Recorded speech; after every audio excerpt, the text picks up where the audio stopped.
नमस्कार दोस्तों, knowledge for Indian में आपका स्वागत है। तो दोस्तों, आज मैं जो वीडियो लाया हूँ इसमें आपको बताऊंगा मैं कि पीआरपी की कितनी कॉस्ट है और डर्मा रोलर की कितनी कॉस्ट है। पीआरपी जो आप करवाते हैं और कितनी सिटिंग में होगा। दोस्तों, सबसे पहले मैं ये बता दूं कि मैंने एक वीडियो बनाया था पीआरपी और डर्मा रोलर से संबंध। तो उसमें मेरे व्यूअर्स जो थे उनने कुछ कमेंट्स किया था कि इसका कितना चार्ज रहता है, कितनी सिटिंग में कराना चाहिए। तो मैं दोस्तों कमेंट्स के थ्रू बताने मुझे थोड़ी सी मुश्किल था, क्योंकि इसको थोड़ा सा आपको मतलब मुझे डिटेल में बताना पड़ेगा, इसलिए मैंने वीडियो बनाया। तो जो हमारे न्यू व्यूअर्स हैं जो अभी पहली बार वीडियो देख रहे हैं, तो डिस्क्रिप्शन में मैं लिंक दे दूंगा, तो वो मेरा पुराना वीडियो भी देख सकते हैं। तो चलिए दोस्तों, तो मैं आपको बताता हूँ जो भी मैंने इस बारे में पता किया कि इसकी जो है कॉस्ट क्या है। तो पीआरपी का मतलब तो आपको पता ही है दोस्तों, प्लेटलेट रिच प्लाज्मा। ठीक है। तो ये जो अपने ब्लड से ही निकलता है, ये सैंपल जाता है आपका लैब में, उधर सेंट्रीफ्यूज होता है, उसमें ब्लड में से प्लाज्मा अलग करते हैं और फिर वो डॉक्टर जो है आपको इंजेक्ट करता है स्कैल्प में। तो दोस्तों, ये जो सैंपल जाता है लेब में, इसकी सेंट्रीफ्यूज करके जो प्लाज्मा निकलता है, इसकी करीब कॉस्ट जो है मेरे ख्याल से होना चाहिए 250-300 होना चाहिए दोस्तों। तो और मेरे ख्याल से तो यही कॉस्ट होना चाहिए। और फिर इसमें एक इंसुलिन जो है सिरिंज लगेगी आपकी, और एक लगेगा डॉक्टर के लिए ग्लव्स। तो ये मेरे ख्याल से 500 रुपये के अंदर हो जाना चाहिए सब काम। और बाकी आपसे डॉक्टर चार्ज करेगा करीब 2000, 3000, 4000, 5000 जो भी है, वो डॉक्टर की फीस रहेगी दोस्तों। तो इसमें डिपेंड करता है डॉक्टर कितने पैसे ले रहा है। और कई जैसे सीनियर डॉक्टर होते हैं, अपने प्लास्टिक सर्जन होते हैं, ये करेंगे तो ये आपसे ज़्यादा चार्ज लेंगे। और नॉर्मली डर्मेटोलॉजी जो होते हैं, स्किन के डॉक्टर होते हैं, तो वो हो सकता है आपसे कम चार्ज करें।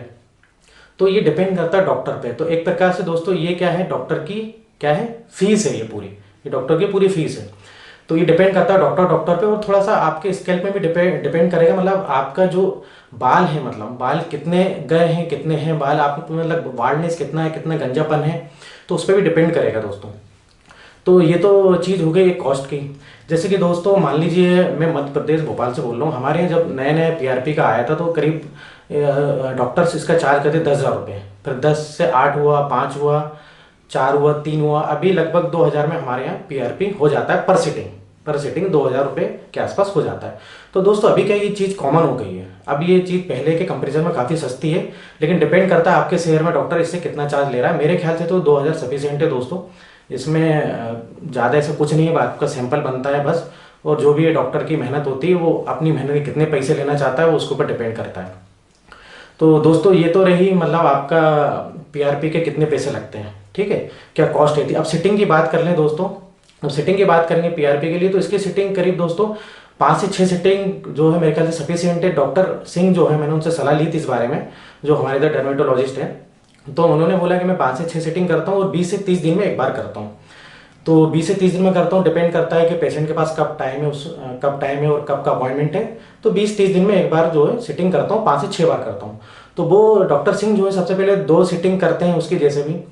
तो 2 सिटिंग में वो देखते हैं कि रिजल्ट कितना आ रहा है। अगर रिजल्ट बिल्कुल भी नहीं आ रहा है तो वो पेशेंट को मना कर देते हैं कि आप मत करवाइए। क्योंकि दोस्तों ये डिपेंड करता है पेशेंट पे भी, क्योंकि किसी को कम रिजल्ट मिलेगा, किसी को ज़्यादा रिजल्ट मिलेगा। तो मेरी डॉक्टर सिंह से जो बात हुई, उन्होंने यही बोला है कि मैं 20 से 30 दिन में एक बार मतलब ये पीआरपी करता हूँ, एक सिटिंग लेता हूँ। मैक्सिमम सिटिंग 5 से 6 बस। 6 सिटिंग के बाद मैं नहीं करता हूँ। उसके बाद उनको सलाह लेता हूँ जितने बाल आ गए हैं और जो आपके बाल जो मजबूत हो गया, उनको जो है कोई टॉपिकल दे देते हैं, मिनोक्सिडिल वगैरह जो फेमस है काफ़ी, वो दे देते हैं कि आप इनको जो है इससे इनको मेंटेन करके चलिए, है ना। तो ये दोस्तों इसकी सिटिंग की बात हो गई। वैसे ही दोस्तों डर्मा रोलर है। डर्मा रोलर जो है दोस्तों उसका क्या है कि उसको भी अगर पीआरपी की तरह यूज़ करेंगे तो ही फायदेमंद है। अगर सिंपल डर्मा रोलर चलाएंगे तो उसका कोई मतलब नहीं है। डॉक्टर सिंह ने मुझे बताया है कि डर्मा रोलर जो है आजकल लोग खुद घर पे भी चला लेते हैं। तो करीब 0.5 mm का इसमें डर्मा रोलर लगता है। बाकी आप वो डर्मेटोलॉजी से पूछ लीजिएगा। तो 0.5 mm का डर्मा रोलर जो है आजकल मार्केट ऑनलाइन कहीं भी मिल जाएगा अच्छी कंपनी का। तो आप इसको घर पे भी चला सकते हो और इसको आप 1 दिन छोड़ के भी चला सकते हो, 2 दिन छोड़ के भी चला सकते हो। ये डिपेंड करेगा आपके कितने बाल गए हैं। ये चीज़ भी दोस्तों डिपेंड करेगा आपके कितने बाल गए हैं, उस पर डिपेंड करेगा। तो जनरली आप 1 दिन छोड़ के चला सकते हैं। तो अगर आप यही चीज़ डॉक्टर से चलवाओगे डर्मा रोलर, तो इसका चार्ज जो है 1000 रुपये के आसपास है। 1000 रुपये के आसपास वो लेगा एक सिटिंग का। तो और लेकिन दोस्तों ये सिंपल डर्मा रोलर चलाने से ज़्यादा फ़ायदा नहीं है। ये अगर पीआरपी जो सैंपल बनवाते हैं, अगर वो आप स्कैल्प में डाल के चलवाएं, और वो सिर्फ दोस्तों डॉक्टर ही चला सकता है, तो उसमें ज़्यादा रिजल्ट मिलेंगे। सिंपल जो अपन घर में चलाते हैं रिजल्ट है, लेकिन कम रिजल्ट है। जो कि अपन पीआरपी इंजेक्ट करते हैं ना, उसके कंपेरिजन में डर्मा रोलर के रिजल्ट उतने नहीं है। तो अगर सिंपल डर्मा रोलर चलाते हो तो अच्छी बात है, आप घर में भी चला सकते हो। अगर डॉक्टर से चलवाओगे पीआरपी सैंपल के साथ तो और उसके बेहतर रिजल्ट मिलेंगे। तो दोस्तों ये तो आपको प्राइस का मैंने बता ही दिया है कि डिपेंड करेगा डॉक्टर पे कि कितना इसका प्राइस है और कितनी सिटिंग है। तो सिटिंग करीब 5 से 6 जो सफिशिएंट बताया डॉक्टर सिंह ने, 5 से 6 सिटिंग काफ़ी है। इतने में जितने भी बाल आ जाएँ आपके, वो जो बाल हैं आपके वो मजबूत हो जाते हैं, वो झड़ेंगे नहीं आपके। फिर इनको मेंटेन करने के लिए मिनोक्सिडिल वगैरह कुछ टॉपिकल वगैरह देते हैं, वो उसको आपको रेगुलर यूज़ करना पड़ेगा दोस्तों, ठीक है। तो दोस्तों इधर मैं एक और जनरली बात करूँगा कि जिनके एकदम ही बाल नहीं है, जो पूरे ही मतलब गंजे हैं, जिनके बिल्कुल ही बाल नहीं है, तो उनके लिए दोस्तों मैं बोलूँगा, मेरी ओपिनियन रहेगी कि वो पीआरपी डर्मा कोई भी यूज़ ना करें, क्योंकि अगर आपके हेयर फॉलिकल्स डेड हो गए तो बाल नहीं आ सकते। और अगर आप इतना मेहनत करके इतनी पैसे खर्च करके अगर 50-100 बाल कुछ बाल आ भी गए तो कोई मतलब नहीं दोस्तों। तो जो एकदम गंजे हैं तो उनके लिए ये जो प्रोसेस जो मैं बता रहा हूँ दोस्तों, पीआरपी हो चाहे डर्मा रोलर हो चाहे और कोई भी ट्रीटमेंट हो, तो बालों के लिए कोई कारगर नहीं है अगर जिनके बिल्कुल भी बाल नहीं है। तो दोस्तों सबसे पहले बताऊँ जिनके बिल्कुल भी बाल नहीं है तो वो क्या करें। उनके लिए भी 2 तरीके हैं दोस्तों। तो वो एक तो या तो हेयर ट्रांसप्लांट कर लें, लेकिन हेयर ट्रांसप्लांट जो सबके बस की बात नहीं दोस्तों, ये बहुत महंगा होता है। 1 लाख से ऊपर का इसका जाता है, एक प्रकार से ये सर्जरी मेथड हो जाता है। तो इसका ट्रीटमेंट काफ़ी महंगा है, तो हर आदमी आम आदमी के बस की बात तो है नहीं, है ना। और दूसरा मेथड में बताऊं दोस्तों, तो आप सबसे अच्छा है हेयर विविंग। जिनके बिल्कुल भी बाल नहीं है वो हेयर विविंग करवा सकते हैं, जिसको कि विग भी कहते हैं। तो दोस्तों हेयर विविंग्स में जो है डॉक्टर्स का कोई रोल नहीं है, ये तो कोई भी बड़े सैलून वगैरह हो गए, मेंस ब्यूटी पार्लर्स वगैरह हो गए, सब हेयर विविंग्स का काम कर रहे हैं आजकल, सभी बनाते हैं हेयर विविंग्स। तो हेयर विविंग्स में दोस्तों जो ओरिजिनली इंसानों के बाल होते हैं, कोई आर्टिफिशियल हेयर नहीं होते। पहले जो आर्टिफिशियल वाले जो आते थे वो नहीं है दोस्तों, अब इंसानों के ओरिजिनल बाल रहते हैं वो। तो आजकल देखिए दोस्तों ज़्यादातर कई लोग देखिएगा आप हेयर विविंग्स का यूज़ कर रहे हैं, और जनरली दोस्तों समझ में भी नहीं आता इतनी जल्दी। आप दूर से देखोगे तो समझ में कैसा लगेगा ओरिजिनली बाल है। तो हेयर विविंग्स की अगर रेट की बात करें तो दोस्तों करीब 10 से 20 हज़ार में हेयर विविंग्स की बिग जो है बन जाती है। और इसमें भी क्वालिटीज़ आती हैं दोस्तों, अच्छी क्वालिटीज़ आती है, अच्छे बालों की क्वालिटी आती है। तो इसमें भी क्वालिटी 2-3 क्वालिटी चलती हैं, तो आप ये थोड़ा देख लीजिएगा। जनरली 10 से 20 हज़ार में हो जाता है। बस थोड़ा सा दिक्कत ये दोस्तों, हेयर विविंग्स जो है ज़्यादा इनकी जो एवरेज लाइफ होती है करीब 1 साल करीब रहती है। और उसका कारण ये है दोस्तों, अपन जैसे बाहर जाते हैं, मान लो आप बाइक से जाते हैं, आप बाइक मतलब यूज़ करते हैं, तो उसमें क्या होता है धूप और जो डस्ट वगैरह रहती है वो जमती है। अगर आप कार यूज़ करते हैं तो आपकी जो हेयर विविंग थोड़ा ज़्यादा चलेगी, खराब तो तब भी होगी लेकिन थोड़ा ज़्यादा चलेगी। हो सकता है 1.5 साल चल जाए, हो सकता है 2 साल भी चल जाए अगर आप कार यूज़ करते हो तो जनरली जो लोग बाइक यूज़ करते हैं उनकी हेयर विविंग की जो लाइफ होगी करीब 1 साल के आसपास रहेगी। तो दोस्तों मतलब ये रहेगा कि हर साल 10 से 20 हज़ार रुपये जरूर खर्च करना पड़ेंगे, क्योंकि जो बाल जो है दोस्तों वो ख़राब होने लगते हैं, फेड होने लगते हैं। हालांकि कलर्स वगैरह हो जाता है उनको, अगर आप घर पे भी कर सकते हो, सैलून वाला जो है वो भी उनमें कलर कर देगा।